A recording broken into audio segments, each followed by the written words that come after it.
السلام علیکم ورحمۃ اللہ وبرکاتہ۔ آج کے خطبے کا عنوان ہے مثالی گھرانہ۔ الحمدللہ والصلاۃ والسلام علی رسول اللہ، اما بعد۔ یقیناً تمام تعریفیں اللہ کے لیے ہیں، میں اس کی حمد بیان کرتا ہوں اور اسی کی میں تعریف بیان کرتا ہوں۔ اللہ کے سوا کوئی بھی معبود برحق نہیں، وہ یکتا ہے، اکیلا ہے، اس کا کوئی بھی شریک نہیں۔ اور میں یہ بھی گواہی دیتا ہوں کہ ہمارے نبی جناب محمد رسول اللہ صلی اللہ علیہ وسلم اللہ تعالیٰ کے بندے اور اس کے آخری رسول ہیں۔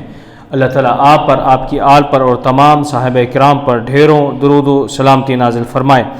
حمد و ثنا کے بعد، اے اللہ کے بندو، معاشرے کی بنیادی اکائی گھر ہے۔ اس کی اساس افراد کے روابط، تعلقات اور باہمی تعاون پر ہے۔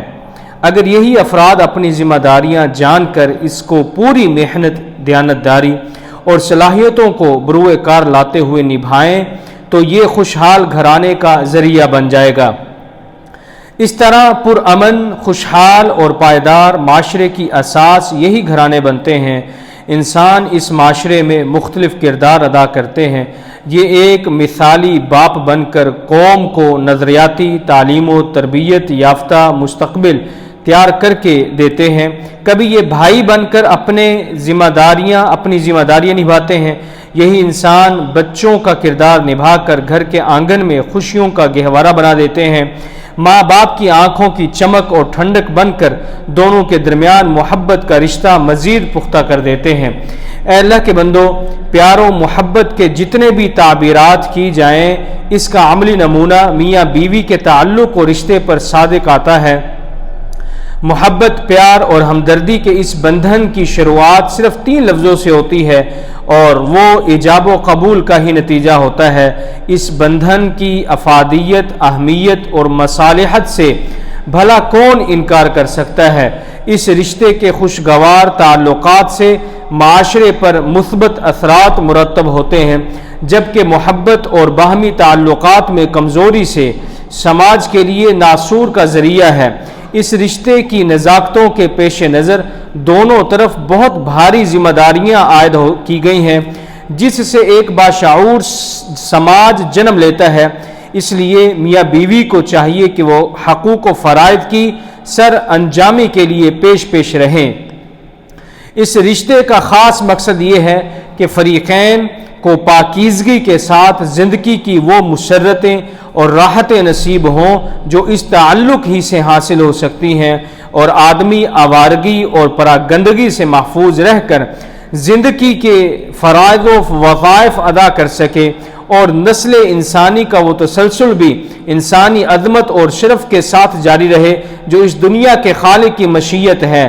اور ظاہر ہے کہ یہ مقصد بھی اسی صورت میں بہتر طریقے سے پورا کر سکتے ہیں جبکہ فریقین میں زیادہ سے زیادہ محبت اور یگانگت اور تعلق میں زیادہ سے زیادہ خوشگواری ہو۔ اس کے متعلق حضرت صلی اللہ علیہ وسلم کی تعلیم و ہدایت کا خلاصہ یہ ہے کہ بیوی کو چاہیے کہ وہ اپنے شوہر کو اپنے لیے سب سے بالا تر سمجھے، اس کی وفادار اور فرما بردار رہے، اس کی خیر خواہی اور رضا جوئی میں کمی نہ کرے، اپنی دنیا اور آخرت کی بھلائی اس کی خوشی سے وابستہ سمجھے، اور شوہر کو چاہیے کہ وہ بیوی کو اللہ کی عطا کی ہوئی نعمت سمجھے، اس کی قدر اور اس سے محبت کرے، اگر اس سے غلطی ہو جائے تو چشم پوشی کرے، صبر و تحمل و دانش مندی سے اس کی اصلاح کی کوشش کرے، اپنی استطاعت کی حد تک اس کی ضروریات اچھی طرح سے پورا کرے، اس کی راحت و رسانی اور دل جوئی کی ہمیشہ کوشش کرے۔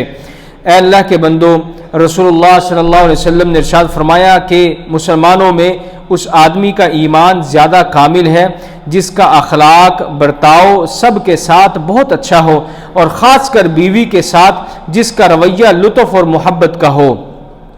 مزید ارشاد فرمایا، لوگوں، بیویوں کے ساتھ بہتر سلوک کے بارے میں میری وصیحت مانو، یعنی میں تم کو وصیت کرتا ہوں کہ اللہ کی ان بندیوں کے ساتھ اچھا سلوک کرو، نرمی اور مدارت کا برتاؤ رکھو۔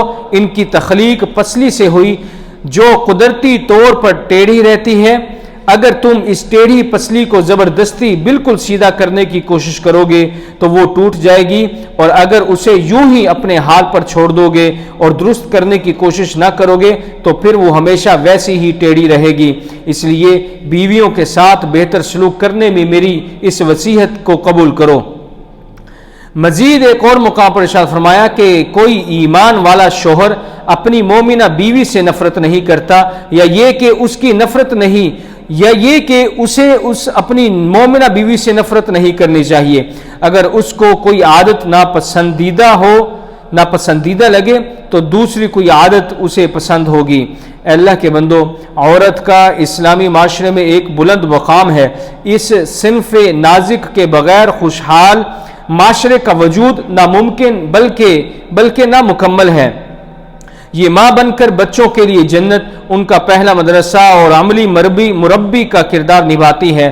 بہن ہو یا بھائیوں کی روح اور روشنی بن جاتی ہے، بیٹی بن کر گھر کے لیے رحمت اور عزت بن جاتی ہے۔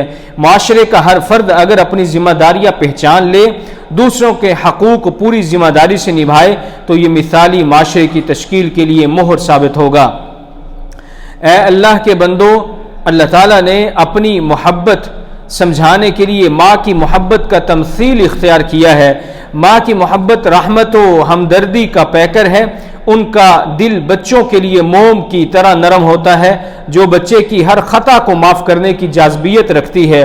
اس رحم کے ساتھ اللہ نے تربیت میں اعتدال کے لیے رحمیت والا دل یعنی والد کا قلب بھی عطا کیا۔ اس رحمان الرحیم کے حسین امتزاج سے بھرپور قلوب سے بچوں کی تربیت کے لیے بہترین احساس و ذمہ داری ہے تاکہ بچوں کے حقوق میں کوئی کوتاہی نہ کی جائے۔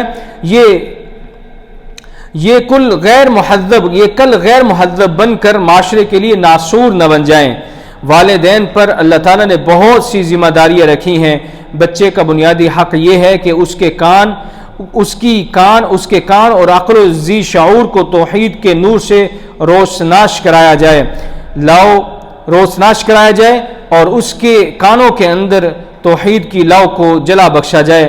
رسول اللہ صلی اللہ علیہ وسلم نے ارشاد فرمایا، اپنے بچوں کی زبان سے سب سے پہلا کلمہ طیب کہلواؤ اور موت کے وقت اسے اسی کلمے کی تلقین کرو۔ مزید رسول اللہ صلی اللہ علیہ وسلم نے ارشاد فرمایا، کسی باپ نے اپنی اولاد کو کوئی عطیہ اور تحفہ حسن اور ادب اچھی سیرت سے بہتر نہیں دیا۔ یعنی باپ کی طرف سے اولاد کے لیے سب سے اعلیٰ اور بیش بہا تحفہ یہی ہے کہ ان کی ایسی تربیت کرے کہ وہ شائستگی اور اچھے اخلاق و سیرت کے حامل ہوں۔ اللہ کے بندو، رسول اللہ صلی اللہ علیہ وسلم نے مزید ارشاد فرمایا، تمہارے بچے جب 7 سال کے ہو جائیں تو ان کو نماز کی تاکید کرو، اور جب 10 سال کے ہو جائیں تو نماز میں کوتاہی کرنے پر ان کو سزا دو اور ان کے بستر بھی الگ کرو۔ اے اللہ کے بندو، بچوں کی اچھی تربیت اور ان کے ساتھ حسن سلوک کرنا شریعت کا ہی حصہ ہے۔ رسول اللہ صلی اللہ علیہ وسلم نے فرمایا، جس شخص کے ہاں لڑکی پیدا ہو پھر وہ نہ اسے کوئی ایذا پہنچائے اور نہ اس کی توہین اور نہ قدری کرے اور نہ محبت اور برتاؤ میں لڑکوں کو اس پر ترجیح دے، یعنی اس کے ساتھ یعنی لڑکی کے ساتھ بیٹی کے ساتھ ویسا ہی برتاؤ کرے جیسا کہ لڑکوں کے ساتھ وہ کرتا ہے، تو اللہ تعالیٰ لڑکی کے ساتھ اس حسن سلوک کے صلے میں اس کو جنت عطا فرمائے گا۔ مزید رسول اللہ صلی اللہ علیہ وسلم ارشاد فرماتے ہیں، داد و دہش میں اپنی سب اولاد کے ساتھ مساوات اور برابری کا معاملہ کرو۔ اگر میں اس معاملے میں کسی کو ترجیح دیتا تو عورتوں یعنی لڑکیوں کو ترجیح دیتا، یعنی مساوات اور برابری ضروری نہ ہوتی تو میں حکم دیتا کہ لڑکیوں کو لڑکوں سے زیادہ عطا کرو۔ اے اللہ کے بندو، والدین کی اس جہاں فانی میں کل سرمایہ اولاد ہی تو ہے، جس کے لیے وہ ہر طرح مشکلات و سختیاں برداشت کر کے ایک فعال شہری بنانے کی کوشش کرتے ہیں۔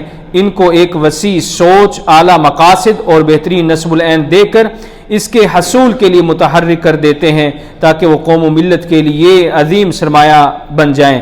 اللہ مجھے اور آپ سب کو کتاب و سنت کی برکتوں سے فائدہ حاصل کرنے کی توفیق عطا فرمائے، اور قرآن مجید کی آیات اور اس کی نصیحت اور حکمتوں کے ذریعے ہم سب کو نفع پہنچائے۔ سبحان ربک رب العزت عما یصفون وسلام علی المرسلین والحمد للہ رب العالمین۔